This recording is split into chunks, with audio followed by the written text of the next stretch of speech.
Hi, I'm David DeSteno, and I'm here today with Ari Wallach. Ari is a boundary breaker in many ways.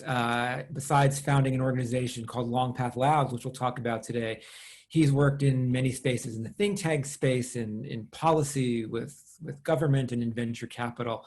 But what I really want to talk to him about today is his new venture, Long Path Labs, and its goals. So Ari, thanks for joining us. My pleasure. Thanks for having me. Sure. I think it's fair to say one of the biggest problems we're facing as a society is that we're not oriented toward the future enough. We're not valuing what's coming down the line. And decades of psychological research make this pretty clear. We know people have a penchant for wanting immediate gratification. We want what we want, and we want it now. Future be damned often. And on an individual level, that can cause problems. It can lead to our being selfish. But as we scale up, that same penchant can lead to bigger problems, things like climate change, things like depletion of food stocks and fishing stocks, taxing of energy grids, et cetera. So I'm wondering if you can tell us a little bit about how you think about the nature of this problem, how it developed historically, why it's causing us such problems today. Yeah, all great questions. So you said, how I think about this historically. So I think about this historically, but big history, right? I like to go back maybe 50, 60,000 years ago. So just not that long ago, right? Where we were hunter-gatherers and we wouldn't really be thinking about tomorrow or the future all that much. In fact, we'd only be thinking about the next several hours because what we were really doing was following the herd. We were following the food, right? Wherever there was those natural large migrations, that's where we went. And that's all we had to really think about. And because most animals and herds themselves avoided cold, we didn't even have to think about the seasons that much because we were always kind of moving towards the water, moving towards the warmth. Now, fast forward to around 10, 12,000 years ago, and that's no longer the case, right? The advent of the agricultural revolution, and now we are staying in one place, right? We've domesticated animals, we've domesticated crops, and we now have to start thinking, if not about the deep or far future, we have to now start thinking about what happens after winter, or how do we make it through the winter, right? So then you move forward again, now we have massive technological progress starting around 1600. And at the same time, and we can talk about this in a bit, this kind of moves in parallel with the Enlightenment. And so we find ourselves at a biological level predetermined not to think too much about the far future because it's just not part of our, hardware. It's not how we are hardwired. Now, I think it was also fair to say that for most of our evolutionary history, putting that much value on the future wasn't a smart idea because we didn't know if the food was going to be here in 6 months. We didn't know if we were going to be here in 6 months. The world was a lot less certain. Or in 6 days, or in 6 hours. So if we came across a berry bush, we didn't think, oh, let's not eat all the berries. Let's make sure we can come back here at some point. We ate our fill. We ate as much as we could, which is that same kind of evolutionary driver that allowed us to succeed. Is the same reason when I go down at 2 in the morning to my freezer and I get a small pint of Ben & Jerry's, I finish the entire thing. This kind of brings me to my next question, which is, are there tools that are passed on through cultural evolution, religion being one of them, that might help us solve this problem? I mean, when I think about this, a lot of the ways, if we're impulsive, if we're selfish, if we cheat or lie so that we can get an advantage, if we are gluttonous or whatever it might be, these are things that a lot of religions the world over classify as sins, right? These are things that are bad. And what we know even from the evolutionary models, right, is that people who are honest, who are fair, who are cooperative in the long term thrive, and those groups thrive. And so what I'm wondering is do you think that one of the things about religion is that it's providing, I mean, let's just take theology out for a moment. We don't want to argue about whether God exists. That's not a question for science. But if we just look at the practice, what role do you think religion plays in helping people to be more future-oriented or to control their desires for immediate gratification that could harm both them and larger societies? Well, how we think about this, and how I think about this at Long Path is, how do we access the tools without the overarching narrative that had kind of control, hegemony, power, and patriarchy built into it? And with those tools, how do we use them to consistently kind of upgrade our software Mhm. and in a very specific way to help us be better ancestors for the future. And the reason why is, to your point, is if we are just pretending as if though we are on a walk, 40,000 years ago and consuming all the berries, all the water, all the air, or all the resources, that doesn't work on a finite planet with the population at the level that it is. So we want the tools that religion had in terms of helping us be better humans and push past this kind of limbic reptilian part of ourselves and lean more into the prefrontal cortex, right? And that's what those tools allow us to do, is to help us be stronger in our foresight and cooperative capabilities. I agree with most of that. You have this idea of the rationality is the way to get there. And I completely agree that if we're going to talk about rationality and planning, that can lead us to this. But not everybody has the time to do that. And so evolutionarily, I think there is also kind of, to use Thaler and Sunstein's verbiage, there's nudges, there's things in the brain, in the mind that we can push in a very kind of automatic, effortless way. And so I'm wondering what you think about that and how you might be approaching that in Long Path. As we see more and more, at least in America, this rise of spiritual but not religious, which is kind of this connection to something bigger, but without this all-seeing God here to help kind of nudge us in the right direction when no one is looking.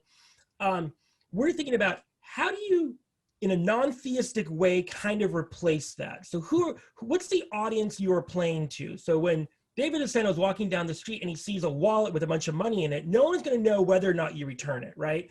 But for thousands of years, there's been this voice in the back of your head saying, well, God is watching, and this is going to dictate whether you go to heaven or hell, right? So the reason we use this terminology around being a great ancestor for future generations is you are now no longer playing to an all-seeing God. You are in some ways playing to an all-seeing future, right? And there's a little bit of a, not to make it a kind of panopticon 1984, big data, big brother is watching. It's not necessarily about that.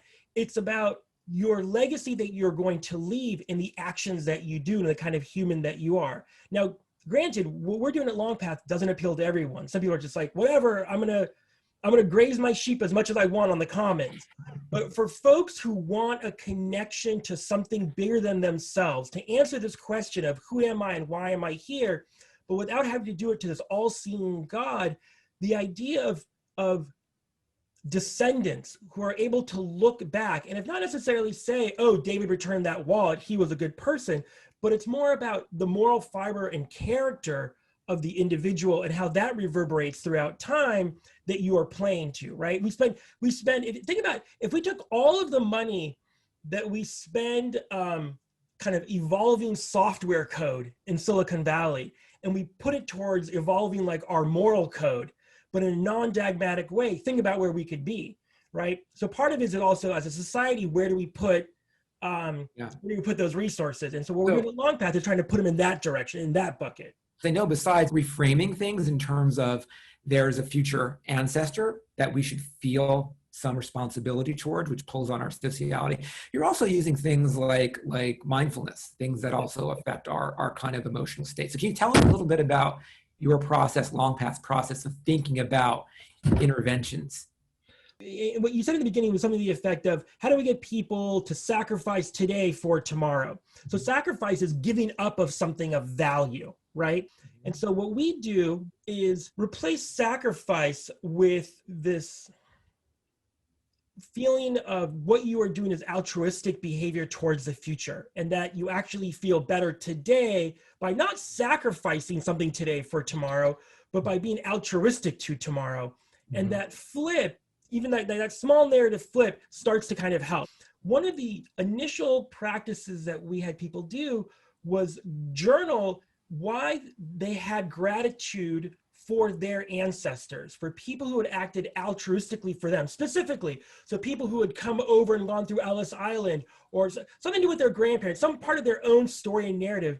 And what it did is, and you know the psychological and neuroscientific reasons behind this better than I do, is that it starts to trip this idea that there are people who acted altruistically for me. How do I continue that on? How do I see myself as part of a chain of altruistic actions for future generations, for future descendants? So that journaling activity then sets you up to think about your daily actions in the same way that your ancestors did something for you. You are now an ancestor as opposed to just a descendant. So you're no longer the tip of the spear and the front edge of reality. You're actually in some ways the trailing edge, and there's already future generations that you're teeing up to do great things. What we're trying to do is, in the same way that when you go to a gym to work out, we're providing a venue to work in and do the work, and so that you take it with you in the work and the actions that you do outside of the gym, right? So the reason I used to go to the gym, but I haven't been because they've been closed, is not so I could lift more weights. It's so that when I go and play soccer with my son, or a hike with my wife, or softball with my girls, I'd be stronger and I could do that better. So we're building these practices not so you can be more compassionate, empathetic, and mindful when you're at a long path gather, but for when you are in the boardroom, the situation room, the family room, and taking it there and having it reverberate out, not just to your immediate milieu, but then actually rethinking and casting a lens to recognize that you're also altering future milieus, right? Because the way you are when you go talk to your wife after you and I had a disagreement, right? You're either mean David or you're empathetic David. And empathetic David in that kitchen, even though you and I had a bad exchange, changes how she interacts with the people that she knows, and it goes forward. So that's the thinking behind how we build out our tools and the work that we do. All of these things are meant to be done in community with other humans. Yes. Again, going back 40,000, I'll go back 200,000 years. We have this mythos especially in the West, of like the Marlboro Man, or of like the lone cowboy, or the hero on the journey. Those make for great epic movies, and you can sell a bunch of cigarettes that way and whatever. The reality is we are communal animals, and we live, work, and learn and move forward in these groups. So one of the things that we took in looking at the kind of how religion works in that way is this is meant to be done together. So there was a lot of pressure early on as we were kind of developing Long Path, which is really a mindset. It's a framework, but it's a mindset, a lens to view the world. Was you got to do an app. You have to do an app. Everyone's doing an app. You got to do an app so people can do Long Path on the subway with their headphones. And it was a struggle, because on the one hand, it was like, it seemed just like low-hanging fruit, right? Like this low-hanging apple. And you want to make it accessible, but make it accessible, but as we're starting to see with some of these kind of mindfulness apps, you're seeing kind of a drop-off. They're good if they want to help you fall asleep, but or some other kind of acute things. But if you want to do something bigger, you got to do it with other humans together. And that's a nudge, but a part of the overarching tools that we've taken about how you do this. Well, that's why it's not a single nudge, but going back to my symphony of nudges idea, that's right. I mean, one of the big roots by which religion works is the building of community and the benefits that come not only for your own well-being, but for group motivation and moving people toward action. But what you'll do, right, when you do these things together, just being if you have people in the same room, focusing on the same thing, their breathing synchronizes, their emotions synchronize, and emotions. And what that does is it tends to then benefit us. We feel closer to each other. If we're then trying to move toward a certain goal, it makes us feel more bonded, more together, our responsibilities more to each other, while those other aspects of the other parts of the ritual that affect beliefs and attitudes are going on. And so what I really admire about what Long Path is doing is, ritual design is like the new hot thing in Silicon Valley. And it's like, pick 3 things here and 2 things here, let's stick them together and make a ritual. No, that's not the way it works. I mean, if you think about it, the rituals that religions have been honed, crowdsourced almost through millennia and reshaped to work. And even if folks didn't understand the science of why it's working on a biological or neuroscientific level, they know that it works. And that's why I think folks like you, looking back and trying to understand both the psychological science of it and the kind of ancient wisdom aspect, and trying to understand what works and how should we put these together in a meaningful way, is a much is a route that's going to be much more profitable than let's just throw an app together or put 3 things together. Yeah, well, look, the app, let me be clear, the app will be more financially profitable. Let's be 100% clear, and it scales much more rapidly. You know, one of the things that you said was this keyword of goal, right? The way we view this long path mindset is that there is no endpoint. It's this constant process where the future isn't this one thing out there that you go to, but the future is a verb. It's something you consistently kind of make and work on and want to make better for those who come after you. Yeah, and I think, you know, one of the remarkable things about the human mind, and I'm not going to say it doesn't exist in any other species, it may at some level, although certainly not as developed in us, right, is that we have the ability to time travel, right? We have the ability to think about the future, to engage in prospection. And that can cause a lot of problems for us sometimes, right? That's where anxiety often comes from. But it also allows us to plan. And what we need, though, really is a scaffolding to help us think about that in the most productive way, because that is not innate. And I think that's one of the most important things that folks like you were doing. And so I want to thank you. We're out of time, unfortunately. Anybody who's interested, please go to longpath.org and learn more. But Ari, thank you for sharing your thoughts with us today. My pleasure. Thank you for having me.